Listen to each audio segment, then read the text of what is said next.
Hello guys, நம்ம இப்போ என்ன பார்க்குறோம்னா ஒரு ஆக்ஷன் அட்வென்ச்சர் பேசுகிற ஒரு மூவியை தான் உங்களுக்காக கொண்டு வந்திருக்கேன். இந்த மூவி நீங்கள் தமிழ்லையும் பார்க்கலாம், தமிழ் டப்புலையும் இருக்குது. இந்த மூவியோட பேர் என்னென்னா ஈலியோ. நம்ம ஹீரோ சின்ன வயசுலேருந்து நிறையா பயப்படுவான். ஆனால் ஏலியன்களோட பேசுங்க அவனோட ஆசை.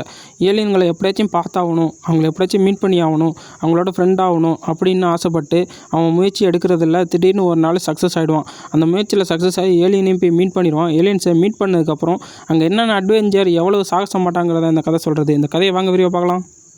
இலியோ, நீ என்ன சாப்பிட்ற? உங்கள் அம்மா என்ன நினச்சி வாங்கி கொடுப்பாங்க, அதனாச்சும் சொல்லு அப்படின்னு அவங்க ஆண்டி கேட்குறாங்க. ஹீரோ அப்படியே அமைதியாக உட்காந்துருக்கான். யாரோ வந்துட்டாங்க, அவங்கள்ட்ட போய் பேசிகிட்டு இருக்காங்க. அப்படியே ஹீரோ பார்த்துக்கிட்டே அதே மட்டும் ஒரு நாள் முழுக்க நம்ம ஹீரோ அப்படியே அந்த வானத்தை பார்த்துக்கிட்டே படுத்து கிடப்பான். அப்படியே ஹீரோவுக்கு கண் சொக்க ஆரம்பிக்குது. கொஞ்சம் கொஞ்சமாக கண் சொக்க ஆரம்பித்து அப்படியே ஹீரோ ஆழ்ந்த உறக்கத்துக்கு போயிடும். தூங்கிட்டு இருக்கும்போது ஏதோ ஒரு பச்சை கலர் லைட்டு வந்து ஹீரோ மேலே அடிக்குது. என்ன இது பச்சை கலர் லைட் அடிக்குது? ஒரு வழியாக நோஸ் கட் பண்ணி விட்டுறான். அவங்களும் பொறுமையாக அப்படியே பார்த்துக்கிட்டு நின்றுட்டு கதவை சாத்திட்டு அங்கேருந்து கிளம்ப ஆரம்பிக்கிறாங்க. தலைவனும் வேகமாக வந்து கதவை சாத்திடுறான். அப்படியே படுத்துக்கிட்டே அவங்க அப்பா அம்மாவோட ஃபோட்டோ பார்க்குறான். அதை பார்த்துட்டு அப்படியே கொஞ்சம் நேரம் படுத்து கிடக்கான். அப்படியே கொஞ்ச நேரம் கழிச்சு பார்த்தா நம்ம ஹீரோ மாடியில் உட்காந்துருக்கான். ஏலியன்ஸ் வந்து அவங்களை கூட்டு போவாங்கன்னு அப்படியே கொஞ்சம் ஜூம் பண்ணுறாங்க. ஹீரோ அப்படியே பாவமாக உட்காந்துருக்கான் அந்த இடத்துல. கடைசி வரைக்கும் யாருமே வரல ஹீரோவை பார்க்குறது. என் பையனை கூட என்னால் பார்த்துக்க முடியாதுன்னு நினைக்கிறியா அப்படின்னு சொல்லிட்டு ஹீரோட்ட வேகமாக வந்து விட்டு நம்ம ஹீரோ அதை பார்த்து பயந்துக்கிட்டு இருப்பான். இல்லை அப்படியே பேசி நம்ம ஹீரோ அதோட ஃப்ரெண்ட் ஆக்கிரும். அதுவும் தன்னோட பேசி இப்போ காட்டும்.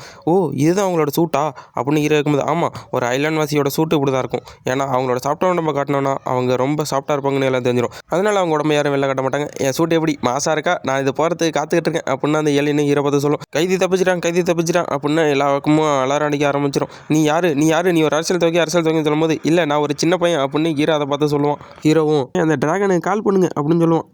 எதுக்குன்னு கேட்கும்போது, கால் பண்ணுங்க, நான் தான் பூமியோட அரசன், நான் உனக்கு ஒன்று வச்சிருக்கேன், இங்கே பார்த்தியா அவனோட பையன், டேய் நான் சொன்ன மாட்டேன் பண்ணுறேன் அப்படின்னு சொல்லும்போது, எனக்கு காப்பாற்றுங்க, இவன் ரொம்ப பலசாலியாக இருக்கான், எவன் எப்படியாச்சும் காப்பாற்று, ஜிம்பாடியாக இருக்கான் அப்படின்னு சொல்லுவோம். ஹீரோ கெச்சு காட்டுவான். விட்றான் என் பையனு சொல்லும்போது, நீ உன்னோட ஷிப்லாம் எடுத்துட்டு இருந்து போகணும், அதுவும் உன்னோட ஐலர் வம்சத்து மேலே சத்தியம் பண்ணி சொல்லு, உன்னோட ஷிப்லாம் இங்கே எடுத்துகிட்டு போகிறேன்னு சொல்லு. சரி நான் எடுத்துக்கிட்டு போகிறேன், ஆனால் என்னோட பையனுக்கு எந்த ஒரு கீரலும் வரக்கூடாது, ஒரு சின்ன கீரல் ஏற்பட்டுச்சா கூட இந்த ராஜாவோட கோவத்துக்கு நீ ஆளாருவ அப்படின்னு அவன் ஹீரோ பார்த்து சொல்லுவான். எடுத்து வந்துருங்க அப்படின்னு சொல்லுவான். ஆமாம், அப்போனா எனக்கான சடங்கு அவங்க இங்கேயே நடத்த போகிறாங்க போல் அப்படின்னு அவனை பார்த்து சொல்லுவான். அப்போனா உனக்கு சூட்டு வந்துட்டுனா என்ன பண்ணுவேன்னு சொல்லும்போது, இல்லை உனக்கு அந்த சூட்டு போட விருப்பம் இல்லை தானே அப்படின்னு ஹீரோ வைப்பான். ஆமாம், என்னால் அதை போட்டுக்கிட்டு ஆட முடியாது, பாட முடியாது, என்னோட விருப்பத்தை படி எதுவுமே செய்ய முடியாது, ஆனால் அதை போலனால எங்கள் கலாச்சாரத்தை அவமானப்படுத்த மாட்டோம், எங்கள் அப்பா என்னோட பேசாமல் போயிடுவார் அப்படின்னு அதை சொல்லி அடுத்து நம்ம ஹீரோட ஆண்ட்டு வீட்டில் தான் காட்டுவாங்க. ஆண்ட்டும் நம்ம ஹீரோ ஒரு ஏலியன் இப்படியே கண்டுபிடிச்சிருவாங்க. அவனும் கண்ணு முழிச்சு பார்க்கும்போது பயந்துருவாங்க. அடுத்து நம்ம இங்கே ஹீரோ தான் காட்டுவாங்க. ஹீரோ எப்படியும் அவனை அழைச்சிட்டு வந்து அவங்க அப்பாட்டையும் விட்டுருவான். அவனும் சரி நான் இந்த சூட்டை மாட்டிக்கிறதுக்கு தயாராக இருக்கேன் அப்படின்னு சொல்லிவிடுவான். அதுவும் வளவலன்னு பேசிகிட்டு இருக்கும். நான் நிறைய பேசலான்னு நினச்சேன், நீ அதுக்குள்ளேயும் ஒத்துக்கிட்டியா, சரி நம்ம அந்த சடங்கு ஆரம்பிக்க வேண்டியதான்னு சொல்லிட்டு அந்த சூட்டை ஓப்பன் பண்ணுவாங்க. அந்த சூட்டை ஓப்பன் பண்ணோடனே அவனையும் தூக்கி அதில் உள்ளே வச்சுருவாங்க. நம்ம எல்லாருமே டம்முன்னு அந்த சடங்கு ஆரம்பிப்பாங்க. அந்த சூட்டும் கொஞ்சம் கொஞ்சமாக அப்படியே மறைய ஆரம்பிக்கும். நிறைய முழங்க சத்தத்தோடு அந்த சூட்டை அப்படியே பொறுமையாக அந்த சூட்டில் போய் உட்காந்துரும். எல்லாரும் அமைதியாக இருக்கும் போது டக்குன்னு அந்த சூட்டை ஆனாகி நம்ம தலைவன் அப்படியே கண்ணு முழிச்சு பார்த்து ஊன்னு செய்வான்.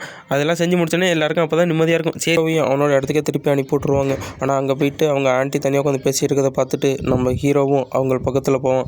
அவங்க பக்கத்தில் போய்த்து நான் வந்துட்டேன் அப்படின்னு சொல்லுவோம். அவங்க ஹீரோ நினச்சி ரொம்ப வருத்தப்பட்டுக்கிட்டு இருப்பாங்க. நம்ம ஹீரோவும் அவங்க பக்கத்தில் போயிட்டு, இது உண்மைதான், எனக்கும் உங்களை ரொம்ப பிடிக்கும் அப்படின்னு அவங்கள போய் சொல்லுவோம். அவங்களும் எந்திரிச்சு பார்ப்பாங்க நம்ம ஹீரோ வந்ததை. அவங்க பார்த்துக்கிட்டு இருக்கும் போதே கீழே நிறையா லைட்லாம் வச்சுருப்பாங்க ஹீரோ. அந்த லைட்லாம் அவங்க சுற்றி போட்டு வச்சு அதை ஹீரோவுக்கு இங்கே வரணும்னு சொல்லிட்டு அவங்க எழுதி வச்சு அந்த பீச்சில் உட்காந்துருப்பாங்க. ஹீரோ அதை பார்த்து ஆச்சரியப்பட்டுருவோம். பேசி முடிச்சு நண்பர்களே, நெக்ஸ்ட் வீடியோவில் மீட் பண்ணலாம். நான் தான் அவங்க ஆர்கே.